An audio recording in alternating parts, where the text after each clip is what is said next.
Hi friends, నేను సంతోష్ కుమార్. ఈ video AP 10th class new NCERT mathematics text book నుండి 9th chapter some applications of trigonometry నుండి 5th video. అయితే ఈ వీడియోలో మనము ఎగ్జాంపుల్ 7 అయితే కంప్లీట్ చేసుకుందామండి. వీడియో చివరి వరకు చూడండి ఫ్రెండ్స్, అండ్ కంపల్సరీగా ప్రీవియస్ వీడియోస్ చూడండి. ఈ చాప్టర్కి సంబంధించిన ప్లేలిస్ట్ యొక్క లింక్ డిస్క్రిప్షన్లో ఇస్తాను.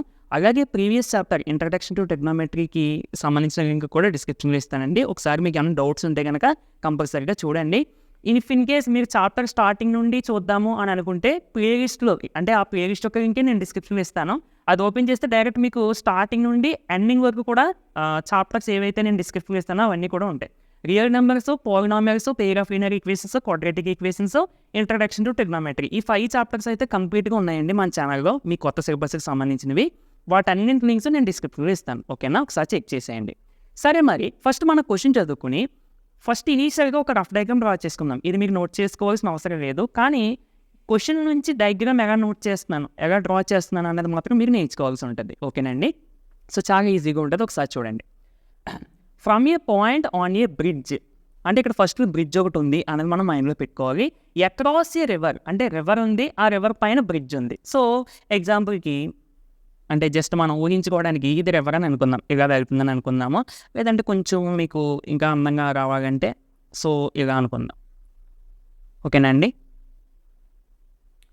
సో ఇప్పుడు దీని మీద ఒక బ్రిడ్జ్ ఉంది అని అంటున్నారు. బ్రిడ్జ్ అంటే ఎలా డ్రా చేస్తుంది చూడండి. అంటే జస్ట్ ఒక ఏంటంటే మనం ఊహించుకోవడానికి అంతే. ఓకేనా అండి. సరే, ఇప్పుడు from a point on the bridge, on a bridge అంటే ఇక్కడ మనం ఒక పాయింట్ తీసుకుందాం. The angles of depression of the banks on opposite sides of the river are 30 degrees and 45 degrees respectively. First ఇక్కడ మనకి బ్యాంక్స్ అంటే ఒడ్డు అని అర్థం. ఓకేనా, ఇక్కడ ఒడ్డు అంటే ఏది వస్తుందండి, ఇటు సైడ్ నుండి ఇది వస్తుంది, ఇటు సైడ్ నుండి ఇది వస్తుంది. ఓకేనా, మనం ఇక్కడ ఒక పాయింట్స్ కన్సిడర్ చేయాలి కాబట్టి ఇక్కడ ఒక పాయింట్, ఇక్కడ ఒక పాయింట్ కన్సిడర్ చేస్తాం. అంటే ఇవి బ్యాంక్స్ అన్నమాట. ఇటు సైడ్ నుండి ఏమో ఇది, ఇటు సైడ్ నుండి ఏమో ఇది. అంటే బ్యాంక్ అంటే ఇది, ఈ పాయింట్ ఒకటే బ్యాంక్ అని కాదు, వడ్డు అంటే ఇది అంతా వస్తుంది కదండి. కానీ మనం ప్రాబ్లమేటిక్ కోసం ఒక పాయింట్ కన్సిడర్ చేసాం అంతే. ఓకే, ఇప్పుడు ఈ పాయింట్ నుండి ఈ పాయింట్స్కి banks on opposite sides of the river అని అన్నాడు. అందుకని ఇటు సైడ్, దీనికి ఆపోజిట్ ఇటు సైడ్ కూడా నేను 2 పాయింట్స్ కన్సిడర్ చేశాను. యాంగిల్ ఆఫ్ డిప్రెషన్స్ ఈ పాయింట్ నుండి ఈ పాయింట్కి మరియు ఈ పాయింట్కి ఇచ్చాడు, 2 యాంగిల్స్ ఇచ్చాడు కాబట్టి. ఓకే, ఒక్కసారి యాంగిల్ ఆఫ్ డిప్రెషన్ మనం రీకాల్ చేసుకుందాము. ఏంటంటే యాంగిల్ ఆఫ్ డిప్రెషన్ అంటే, ఫర్ సపోజ్ గ్రౌండ్ ఉంది, ఒక పర్సన్ ఉన్నాడు. ఓకేనా, ఒక ఎలక్ట్రిక్ పోల్ ఉందని అనుకుందాం. సో ఇప్పుడు ఈ గ్రౌండ్కి మనం ఒక ప్యారల్ లైన్ డ్రా చేసాం అనుకోండి. ఈ గ్రౌండ్కి ప్యారల్గా ఉండేలాగా ఒక ఇమేజినరీ లైన్ డ్రా చేసాం అనుకోండి. This is the horizontal line. అంటే పర్సన్ యొక్క ఐ నుండి ఈ పోల్కి గ్రౌండ్కి ప్యారల్గా ఉండేలాగా ఒక ఇమేజినరీ లైన్ డ్రా చేసాం. దీన్ని మనము హారిజంటల్ లైన్ అని అంటాం. మనం యాంగిల్ ఆఫ్ ఎలివేషన్ చేయాలన్నా, యాంగిల్ ఆఫ్ డిప్రెషన్ చేయాలన్నా ఫస్ట్ ఈ హారిజంటల్ లైన్ ఉండాలండి కంపల్సరీగా. అంటే హారిజంటల్ లైన్ అంటే మళ్ళీ ఏదో అనుకోవద్దు, గ్రౌండ్కి ప్యారల్గా ఒక లైన్ డ్రా చేసుకుంటే that is the horizontal line. ఓకేనా, అండ్ ఇప్పుడు ఈ పర్సన్, ఈ హారిజంటల్ లైన్ అలాగే ఉంచండి. ఈ పర్సన్ ఏమో పైకి చూస్తున్నాడు అనుకోండి, ఫర్ సపోజ్ ఈ పోల్ యొక్క టాప్ నుంచి చూస్తుంది అనుకోండి. ఈ హారిజంటల్ లైన్కి ఈ పైన చూసే దీన్ని ఏమంటాం మనము, లైన్ ఆఫ్ సైట్ అని అంటాం. అంటే పర్సన్ ఐ నుండి తను చూస్తున్న టార్గెట్కి ఒక ఇమేజినరీ లైన్ డ్రా చేస్తే ఇది లైన్ ఆఫ్ సైట్ అని అంటాం. Of course this is also line of sight, but it is parallel to this ground. ఓకేనా, ఇప్పుడు ఈ పైన హారిజంటల్ లైన్కి పైన ఫామ్ అయిన లైన్ ఆఫ్ సైట్కి ఈ హారిజంటల్కి మధ్య ఫామ్ అయిన యాంగిల్ని, ఈ యాంగిల్ని మనము యాంగిల్ ఆఫ్ ఎలివేషన్ అని అంటాం. అలా కాకుండా ఇక కిందకు చూస్తున్నప్పుడు ఇది లైన్ ఆఫ్ సైటే కదండి. ఇప్పుడు ఈ హారిజంటల్ లైన్కి దీని కింద ఉన్న లైన్ ఆఫ్ సైట్కి మధ్యన ఫామ్ అయిన యాంగిల్ని మనము యాంగిల్ ఆఫ్ డిప్రెషన్ అంటాం. అంటే దీన్ని యాంగిల్ ఆఫ్ డిప్రెషన్ అని అంటాం. అంటే యాంగిల్ ఆఫ్ ఎలివేషన్ సింపుల్గా గుర్తుపెట్టుకోవడం కోసం, యాంగిల్ ఆఫ్ ఎలివేషన్ అంటే ఇలా పైకి వస్తుంది, యాంగిల్ ఆఫ్ డిప్రెషన్ అంటే ఇలా కిందకు వస్తుంది. ఓకేనా, ఇప్పుడు ఏమవుతాడండి, ఈ పాయింట్ నుండి ఈ పాయింట్కి మరియు ఈ పాయింట్కి యాంగిల్ ఆఫ్ డిప్రెషన్స్ అని అన్నాడు. అంటే ఫస్ట్ మనం హారిజంటల్ లైన్ డ్రా చేసుకోవాలి కదా. అయితే ఫస్ట్ హారిజంటల్ లైన్ డ్రా చేయాలంటే గ్రౌండ్ ఏదో మనకు తెలియదు. గ్రౌండ్ ఏమవుతుందండి, ఇక్కడ ఇదే కదా, ఇది గ్రౌండే కదా, అవునా కదా. సో దీనికి, అంటే ఈ గ్రౌండ్కి ప్యారల్గా ఒక లైన్ ఇక్కడ డ్రా చేద్దాం ఈ పాయింట్ దగ్గర. అంటే కొంచెం డార్క్ చేద్దాం అంతే ఇది. ఓకేనా, సో ఇక్కడ మనకి this is the horizontal line. అయితే మీకు డౌట్ రావచ్చు, ఇక్కడైతే అబ్జర్వర్ ఉన్నాడు కాబట్టి నువ్వు వేసుకున్నావు, ఇక్కడ అబ్జర్వర్ లేడు కదా అని అనుకోవచ్చు. అబ్జర్వర్ అంటే ఇక్కడ పాయింట్ అని అన్నాడు కదా, that is the observation point. ఇంకా క్లియర్గా చెప్పాలంటే దిస్ ఈజ్ ద ఐ అంటే మన ఇప్పుడు పర్సన్ ఉన్నాడు కదా, తిన ఐ అన్నట్టు మనం ఇది కన్సిడర్ చేయాలి. అర్థమైందండి? పాయింట్ అన్నప్పుడు ఒక్కొక్కసారి డైరెక్ట్గా అబ్జర్వర్ అని ఇస్తాడు, అప్పుడు మనం అబ్జర్వర్ వేసుకుంటాం, అది వేరే ప్రాసెస్గా ఉంటుంది. బట్ ఇలా పాయింట్స్ అని ఇచ్చినప్పుడు ఇది మనం ఒక పర్సన్ ఐ అన్నట్టు కన్సిడర్ చేయాలి. ఓకేనండి? సరే, హారిజంటల్ లైన్ డ్రా చేసేసుకున్నాము. ఇప్పుడు ఈ హారిజంటల్ లైన్కి ఈ పాయింట్కి అంటే లైన్ ఆఫ్ సైట్ కిందకి అన్నాడు కదా, మరి బ్యాంక్స్ అని అన్నాడు కదా, banks on the opposite side of the river 30 degrees 45 degrees అన్నాడు కదా, కాబట్టి this is 30 degrees. Horizontal line కిందకున్న లైన్ ఆఫ్ సైట్, దీనికి మధ్యన ఫామ్ అయిన యాంగిల్ ఆఫ్ డిప్రెషన్. ఓకేనా? ఇది చూసుకోండి. అలాగే ఇటు సైడ్కి వస్తే ఇది యాంగిల్ ఆఫ్ డిప్రెషన్ అవుతుంది. ఎంత? 45 degrees. ఇటు సైడ్కి ఏమో 30, ఇటు సైడ్కి ఏమో 45. ఓకేనా? ఇప్పుడు if the bridge is at height of 3 meters from the banks అంటే ఒడ్డు, అంటే ఇక్కడ ఇంకా బ్యాంక్ అని పర్టికులర్గా ఎందుకు మెన్షన్ చేసేదంటే bank is nothing but wood అని కదా. వుడ్ అంటే ఇక్కడ మనం గ్రౌండ్ నుంచి తీసుకోమని అర్థం. అంటే గ్రౌండ్ నుంచి ఈ బ్రిడ్జ్ యొక్క హైట్ ఎంత అంటండి? 3 meters అంట. ఓకేనా?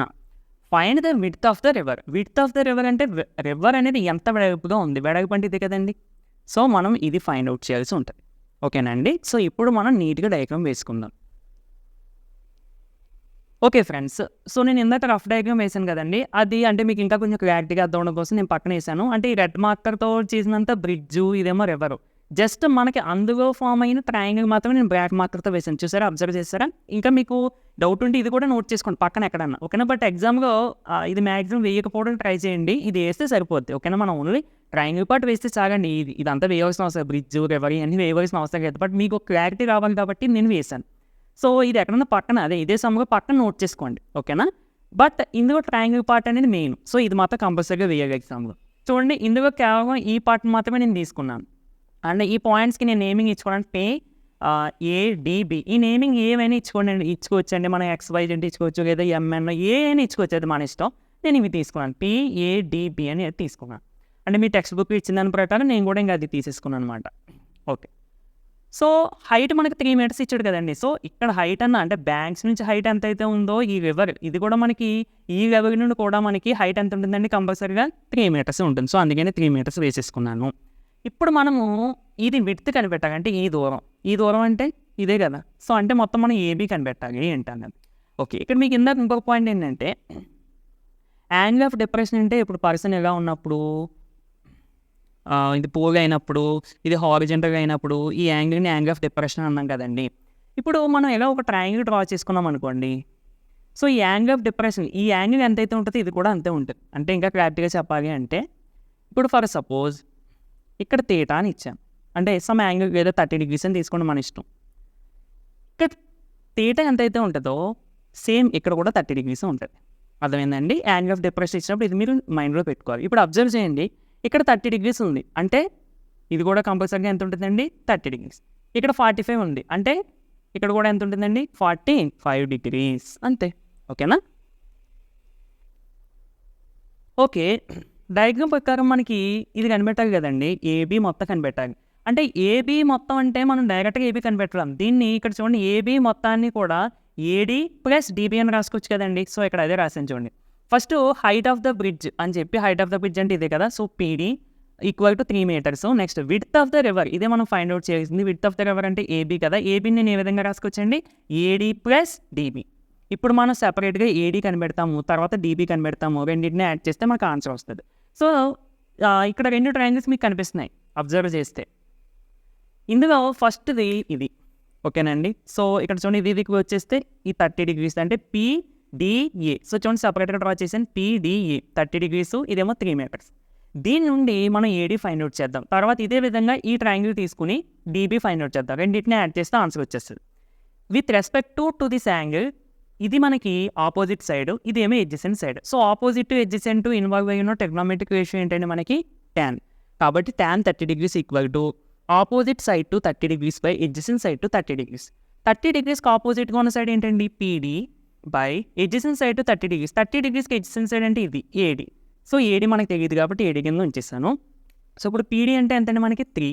సో 1 అండ్ tan 30 degrees అంటే 1/√3. So 1/√3 = 3/AD. క్రాస్ మల్టిప్లికేషన్ చేసిన 1 × AD. AD = 3 into square root 3, 3 square root 3 metres. ఇప్పుడు మనకి ఏమొచ్చింది, ఏడీ వచ్చింది. ఇంక మనం ఏం ఫైండ్ అవుట్ చేయాలండి, డీబీ ఫైండ్ అవుట్ చేయాలి. సో సేమ్ టు సేమ్ ఇదే విధంగా మనం చేసేద్దాము. ఒకసారి నోట్ చేసుకోండి.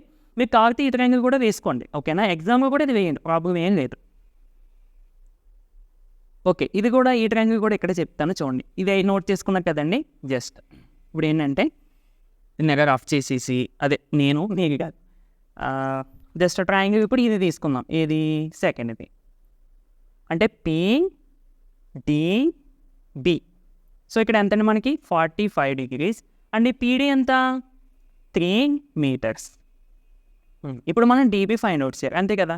ఇక్కడ కూడా మీరు అబ్జర్వ్ చేస్తే ఈ యాంగిల్కి ఇదేమో ఆపోజిట్ అవుతుంది, ఇదేమో ఎడ్జసెంట్ అవుతుంది. సో మనకి ఎడ్జసెంట్ కావాలి కాబట్టి ఆపోజిట్ ఉంది కాబట్టి ఈ రెండు ఇన్వాల్వ్ అయ్యి ఉన్న ట్రిగ్నోమెట్రిక్ రేషియో మళ్ళీ tan ఇక్కడ ఇందాక 30 కాబట్టి tan 30 తీసుకున్నాం, మరి ఇక్కడ 45 కదా. So tan 45 degrees. ట్రయాంగిల్ కూడా ఏంటండి, కన్సిడర్ ట్రయాంగిల్ PDB. ఓకేనా. ఇప్పుడు tan 45 degrees equal to opposite to 45 degrees by adjacent to 45 degrees. So tan 45 degrees అంటే 1 అండి. ఆపోజిట్ సైడ్ టు 45 degrees, 45 degreesకి ఆపోజిట్గా ఉన్న side PD by adjacent side to 45 degrees, 45 degreesకి ఎడ్జసెంట్గా ఉన్న side అంటే adjacent side DB. So PD అంటే మనకి 3 అని తెలుసు బై DB. సో 1 అని ఇక్కడ 1/1 అని రాసుకోవచ్చు కదండి. అండ్ ఇక్కడ DB ప్లేస్ కూడా DB ఎందుకు రాసాను, DB మనకు తెలియదు. నెక్స్ట్ క్రాస్ మల్టిప్లికేషన్ చేసిన 1 into DB equal to DB or BD ఏదైనా ఒకటే. 3 ఇంటూ 1 3 meters అంటే టోటల్గా మనకి DB వచ్చేసింది. Therefore width of the river equal to AD plus DB, అంతే కదండి. AD plus DB. AD అంటే ఇందాక చేసాం 3 into square root 3 plus DB అంటే 3. సో ఈ రెండింటిలోనే కామన్గా ఉందండి, 3 ఉంది కదా. సో 3 కామన్ తీస్తే స్క్వేర్ రూట్ 3 ప్లస్ 1. లేదు ఇంకా కొంచెం సింప్లిఫై చేయాలంటే అది కూడా చెప్తాను, నోట్ చేసుకోండి. ఇందాక మీరు నోట్ చేసుకున్నారు కదండి, దాని కింద ఇక్కడ నుండి ఇక్కడ వరకు నోట్ చేసుకోండి, ఓకేనా. ఇక్కడ మీకు టెక్స్ట్ బుక్లో ఎలా ఇచ్చారో దాన్ని బట్టి చూద్దాం మనము.